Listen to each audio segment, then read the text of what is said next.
तो हेलो दोस्तों, आज हम क्लास 9th के परमाणु अणु एवं आयन चैप्टर को देखने वाले हैं, जो परीक्षा की दृष्टि से बहुत ही महत्वपूर्ण होता है। तो दोस्तों, इस चैप्टर से सभी कॉम्पिटिटिव एग्जाम में ऑब्जेक्टिव के रूप में क्वेश्चन पूछा जाता है। तो दोस्तों, इस चैप्टर को एक नए और बेहतरीन ढंग से पढ़ने के लिए आप लोगों को हमारे YouTube चैनल सुनील ज्ञानम क्लासेस पर हार्दिक स्वागत करता हूं। तो दोस्तों, चलिए चलते हैं हम अपनी टॉपिक की तरफ। तो दोस्तों, हमारा टॉपिक है परमाणु। ये परमाणु होता क्या है, इसको आप समझिएगा। तो दोस्तों, महर्षि कणाद के अनुसार परमाणु किसी तत्व का वह सूक्ष्मतम कण है जो किसी रासायनिक अभिक्रिया में भाग लेता है लेकिन स्वतंत्र अवस्था में नहीं रहता है, उसे हम परमाणु कहते हैं। हम क्या बोले? रासायनिक अभिक्रिया में भाग लेगा लेकिन स्वतंत्र अवस्था में नहीं रहेगा, उसे हम क्या बोलेंगे दोस्तों? उसे हम परमाणु बोलेंगे। जैसे दोस्तों समझिएगा कि अगर मान लेते हैं कि यह एक सिलेंडर है। क्या है? मान लिया जाए कि यह एक सिलेंडर है, ठीक। और यहां जो है रेगुलेटर है। क्या है? रेगुलेटर है। इसमें दोस्तों समझिएगा कि अगर हाइड्रोजन गैस को हम भर दिए, हाइड्रोजन गैस पूरा भरा हुआ है इस सिलेंडर में, ठीक है। सिलेंडर में हाइड्रोजन गैस भरा हुआ है। जब हम रेगुलेटर को हम खोल देंगे तो हाइड्रोजन गैस क्या होगा? हमारे वातावरण में फैल जाएगा। जो हाइड्रोजन गैस है दोस्तों, वो तो वातावरण में फैल गया है, मतलब स्वतंत्र हो गया है, लेकिन वह स्वतंत्र अवस्था में नहीं रहेगा। वह क्या करेगा? हाइड्रोजन गैस किसी ना किसी एलिमेंट के साथ जुट करके रासायनिक अभिक्रिया कर लेगा। हो सकता है दोस्तों कि यह हाइड्रोजन गैस अगर ऑक्सीजन के साथ जुट जाएगा तब जल का निर्माण करेगा, या किसी और एलिमेंट के साथ जुटेगा तो किसी और एलिमेंट का किसी अन्य यौगिक का निर्माण करेगा। अगर यही हाइड्रोजन गैस नाइट्रोजन के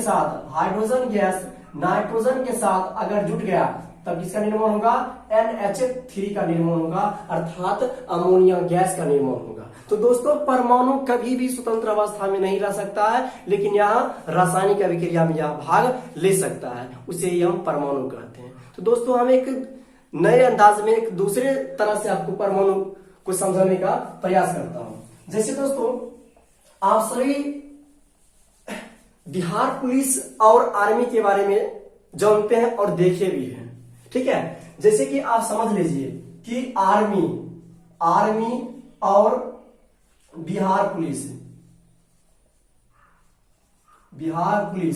इस पर हम समझते हैं कि परमाणु को हम कैसे समझेंगे। आप जानते हैं कि आर्मी कहां रहता है? बॉर्डर पर रहता है, और बिहार पुलिस कहां रहते हैं? अपने डिस्ट्रिक्ट में रहते हैं, ठीक है, मतलब खुले वातावरण में रहते हैं। तो दोस्तों समझिएगा कि अगर बॉर्डर पर लड़ाई होता है, ठीक है, तो कौन सुलझाता है? आर्मी सुलझाता है, ठीक है। आर्मी को दोस्तों हम मान लेते हैं परमाणु। क्या मान लेते हैं? परमाणु मान लेते हैं। और बिहार पुलिस को हम मान लेते हैं अणु मान लेते हैं। क्या माने? अणु मान लिए, एटम्स और मॉलिक्यूल्स मान लिए। तो अगर बॉर्डर पर लड़ाई होगा तो क्या कौन सुलझाएगा? आर्मी सुलझाएगा उसको। बिहार मतलब कि बॉर्डर पर जो लड़ाई होगा उसमें भाग कौन लेगा? आर्मी लेगा, मतलब परमाणु भाग लेगा, ठीक है। और बताइए कि अगर स्वतंत्र अवस्था में, मतलब जैसे कि स्टेट हो गया, ठीक है, जैसे बेगूसराय हो गया और कहीं भी हो गया, अगर इस स्थान पर लड़ाई होगा तो कौन करेगा? बिहार पुलिस करेगा, इसका समाधान करेगा यदि लड़ाई हुआ तो स्वतंत्र अवस्था का काम कौन करता है दोस्तों? वो काम करेगा आपको बिहार पुलिस, लेकिन रासायनिक अभिक्रिया में भाग कौन लेगा? आपका आर्मी लेगा, मतलब परमाणु लेगा, ठीक है। बिहार पुलिस स्वतंत्र अवस्था में काम करेगा, ठीक है, लेकिन बिहार पुलिस कभी भी बॉर्डर पर जाकर के यह लड़ाई नहीं करेगा, मतलब बॉर्डर पर जो लड़ाई होगा उसमें भाग नहीं लेगा। तो दोस्तों, हम कह सकते हैं कि बिहार पुलिस अर्थात अणु का भी कह सकते हैं कि किसी पदार्थ का वह सूक्ष्मतम कण जो स्वतंत्र अवस्था में रह सकते हैं लेकिन रासायनिक अभिक्रिया में भाग नहीं लेते, मतलब बॉर्डर पर भाग नहीं लेते हैं, ठीक है, रासायनिक अभिक्रिया में भाग नहीं लेते हैं, उसे हम क्या बोलते हैं? अणु कहते हैं। तो दोस्तों, अणु को हम बाद में समझेंगे, फिलहाल समझ लीजिए इसी को। रासायनिक अभिक्रिया में भाग लेगा, कहलाएगा परमाणु। स्वतंत्र अवस्था में नहीं रहेगा, कहलाएगा आपका परमाणु। तो दोस्तों मैं उम्मीद करता हूं कि आप लोग परमाणु के बारे में अच्छी तरह से समझ गए होंगे। अब दोस्तों हम दूसरी तरह से हम बोल सकते हैं कि परमाणु का परिभाषा कि वैसा पदार्थ जिसे और अधिक खंडित मतलब टुकड़ा मतलब विभाजित नहीं किया जा सकता है उसे हम क्या बोलते हैं, परमाणु कहते हैं। तो कोई भी पदार्थ दोस्तों है, ठीक है, उसको आप हथौड़े से या किसी भी चीज से इतना खंडित कीजिए, इतना तोड़िए, इतना पीटिए उसको, ताकि वह पदार्थ छोटा छोटा कण बन जाए, जिसे हम अपनी नंगी आंखों की सहायता से भी ना देख सके। तो वह सूक्ष्म कण जिसको हम नहीं देख पाते हैं, वही सूक्ष्म कण हमारा परमाणु कहलाता है। जैसे दोस्तों आपका कहलाएगा हाइड्रोजन, नाइट्रोजन, ऑक्सीजन, सोडियम इत्यादि आपका क्या कहलाएगा, आपका परमाणु कहलाएगा दोस्तों। तो दोस्तों तो अब हम देखते हैं परमाणु के आकार के बारे में। जैसे यहां लिखा हुआ है कि परमाणु का आकार, तो समझिएगा कि परमाणु जो क्या होता है, एक अत्यंत सूक्ष्म गोलीय कण है। कहा जाएगा कि परमाणु का आकार कैसा होता है, तो आप बोलिएगा गोलीय होता है। कैसे होता है हम समझाएंगे, ठीक है। इसे साधारण माइक्रोस्कोप की सहायता से दोस्तों हम नहीं देख सकते हैं, लेकिन आजकल दोस्तों क्या हुआ है कि दो माइक्रोस्कोप की जो है ना आविष्कार हो गया है। जैसे कि एसईएम और ईटीएम का आविष्कार हो गया है। एसईएम का मतलब स्कैनिंग इलेक्ट्रॉन माइक्रोस्कोप होता है, तथा ईटीएम का मतलब होता है इलेक्ट्रॉन टनेलिंग माइक्रोस्कोप होता है। इसके सहायता से दोस्तों हम परमाणु की संरचना और इसके गुणधर्मों के बारे में जान सकते हैं, समझ सकते हैं, अध्ययन कर सकते हैं दोस्तों। तो दोस्तों समझिएगा कि परमाणु का आकार गोलीय होता है, समझने का प्रयास कीजिएगा। जैसे कि यह किसी परमाणु है, परमाणु में प्रोटॉन और प्लस न्यूट्रॉन होता है, और इसके चारों ओर एक निश्चित वृत्ताकार पथ पर इलेक्ट्रॉन हमेशा क्या करता है, चक्कर लगाते रहता है, ठीक है। तो कैसा है दोस्तों, एक गोलीयकार आकार का है, ठीक है। तो दोस्तों आप समझिएगा कि नाभिक में जो है, नाभिक में प्रोटॉन और प्लस न्यूट्रॉन होता है, और नाभिक के चारों ओर एक निश्चित वृत्ताकार पथ पर इलेक्ट्रॉन चक्कर लगाते रहता है। कौन सा कण, इलेक्ट्रॉन दोस्तों चक्कर लगाते रहता है, ठीक है। इन्हीं जो चक्कर लगाएगा इन्हीं को हम बोलते हैं कक्षा बोलते हैं। क्या बोलते हैं दोस्तों, कक्षा बोलते हैं दोस्तों। तो दोस्तों इतना बात समझ गए। अब बाद में हम देखेंगे कि इलेक्ट्रॉन, प्रोटॉन और न्यूट्रॉन का खोज किसने किया, ठीक है, इसके बारे में जानेंगे। तो दोस्तों समझिएगा कि परमाणु का जो आकार होता है वो होता है 10 पर पावर माइनस 10 मीटर, या वो बोला जाएगा कि परमाणु का त्रिज्या कितना होता है, तो आप बोलिएगा कि 10 पर पावर माइनस 10 मीटर ही होता है। अगर आपको बोला जाएगा कि परमाणु का व्यास कितना होता है, तो 10 पर पावर माइनस 15 मीटर होता है। अगर बोला जाएगा कि नाभिक का त्रिज्या या आकार कितना होता है, तो आप बोलिएगा कि 10 पर पावर माइनस 15 मीटर होता है। तो दोस्तों परमाणु का आकार 10 पर पावर माइनस 10 मीटर होता है। इसका मतलब क्या होता है, हम ये समझने का प्रयास करते हैं। तो जैसे दोस्तों समझिएगा कि 10 पर पावर माइनस 1 इसका मतलब क्या होता है, मीटर। इसका मतलब क्या होता है, तो दोस्तों इसको हम लिख सकते हैं 1/10 मीटर। इसका मतलब ये हुआ कि 1 मीटर को हम 10 बराबर भागों में तोड़ दिए, तो जो एक भाग है ना, उसी एक भाग को क्या बोलते हैं, परमाणु बोलते हैं। उसी तरह से अगर यहाँ पर लिखा हुआ है 10 पर पावर माइनस 2, इसका मतलब ये हुआ कि 1/100, मतलब 1 मीटर को हम 100 बराबर भागों में तोड़ दिए। जो एक भाग आपका होगा वही एक भाग आपका क्या कहलाएगा दोस्तों, आपका परमाणु कहलाएगा। अगर इसी तरह से आपको लिखा हुआ है कि 10 पर पावर माइनस 10 मीटर, इसका मतलब हुआ 1/10 पर पावर 10, मतलब क्या, 1 पर जो है 10 जीरो, ठीक है, को हम मतलब 1 मीटर को जो है 10 पर पावर 10 भागों में हम तोड़ेंगे, तो जो एक भाग आपका बचेगा वही एक भाग आपका दोस्तों कहलाएगा क्या, परमाणु कहलाएगा, ठीक है। तो दोस्तों मैं उम्मीद करता हूं कि आप लोग जो है परमाणु को एक बेहतरीन ढंग से समझने का प्रयास किए हैं, ठीक है। तो दोस्तों अब हम समझेंगे कि इलेक्ट्रॉन, प्रोटॉन और न्यूट्रॉन पर कैसा आवेश होता है और इसका खोज किसने किया, इस पर अब हम देखते हैं, चर्चा करते हैं। तो दोस्तों सबसे पहले आपका प्रश्न यह है कि नाभिक में कौन सा कण होता है। तो आप बोलिएगा कि नाभिक में जो है प्रोटॉन और प्लस न्यूट्रॉन होता है, अर्थात परमाणु में प्रोटॉन और न्यूट्रॉन होता है। ठीक है, तो नाभिक के चारों ओर कौन सा कण चक्कर लगाते हैं। तो आप बोलिएगा इलेक्ट्रॉन चक्कर लगाते हैं।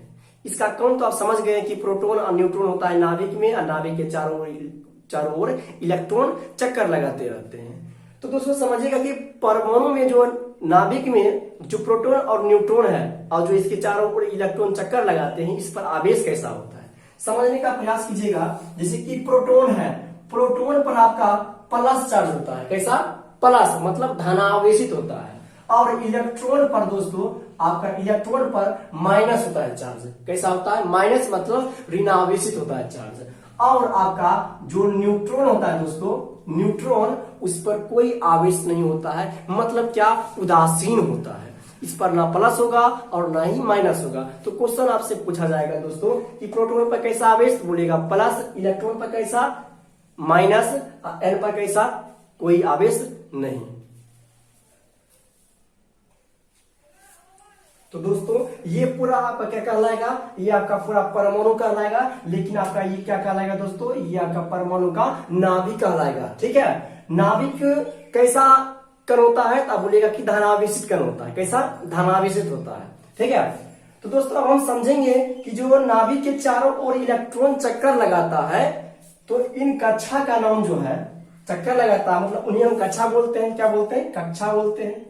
इन कक्षा को हम किससे डिनोट करते हैं, किससे हम सूचित करते हैं, इस पर हम डिस्कस करते हैं।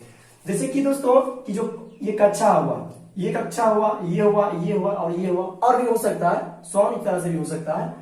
तो दोस्तों समझिएगा कि इन कक्षाओं को अंदर से लेकर के बाहर की तरफ, अंदर से लेकर के बाहर की तरफ संख्या के द्वारा, अर्थात n बराबर 1, n बराबर 2, n बराबर 3, n बराबर 4 के द्वारा हम व्यक्त करते हैं। या चर संख्या कहने का मतलब दोस्तों ये हुआ कि k, l, m और n, इसके द्वारा हम व्यक्त करते हैं। तो दोस्तों हम कहां शुरू करेंगे, k से ही शुरू करेंगे, a से कभी हम शुरू नहीं करेंगे। k, l, m, n, o, p इस तरह से हम शुरू कर सकते हैं। तो दोस्तों क्वेश्चन इससे पूछा जाता है कि नाभिक के नजदीक प्रथम कक्षा का नाम क्या है। तो बोलिएगा के द्वितीय कक्षा का नाम क्या है, एल तृतीय का, एम चौथा का, एन। इस तरह से आप बता सकते हैं, मैं ये आपसे उम्मीद करता हूं। तो दोस्तों ये बात तो होगी कि हम प्रथम कक्षा को एन से मतलब एन बराबर 1 से 2 से 3 से 4 से सूचित कर दिए। अगर क्वेश्चन आपसे आपका आएगा कि किसी भी कक्षा में अधिकतम कितना इलेक्ट्रॉन हो सकता है, तब क्या कीजिएगा।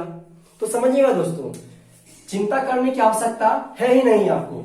तो किसी कक्षा में अधिकतम इलेक्ट्रॉन रहने का फॉर्मूला होता है 2n²।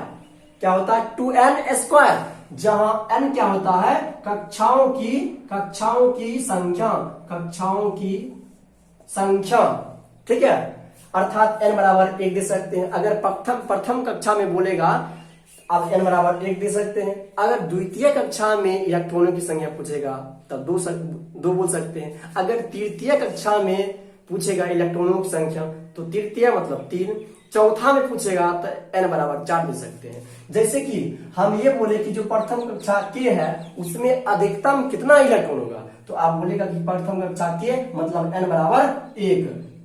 तो 2n² अर्थात n बराबर कितना दोस्तों, 1। तो 2 गुना 1 का स्क्वायर अर्थात 2 गुना 1 बराबर 2 हो गया। मतलब जो प्रथम कक्षा के है उसमें अधिकतम 2 इलेक्ट्रॉन हो सकता है। और द्वितीय कक्षा अर्थात 2n² मतलब n बराबर 2, द्वितीय मतलब 2।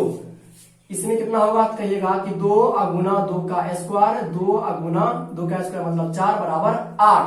मतलब क्या, द्वितीय कक्षा जो है हमारा L है उसमें कितना होगा, 8 इलेक्ट्रॉन होगा। 3, 4, 5, 6, 7 और 8 इलेक्ट्रॉन आपका होगा।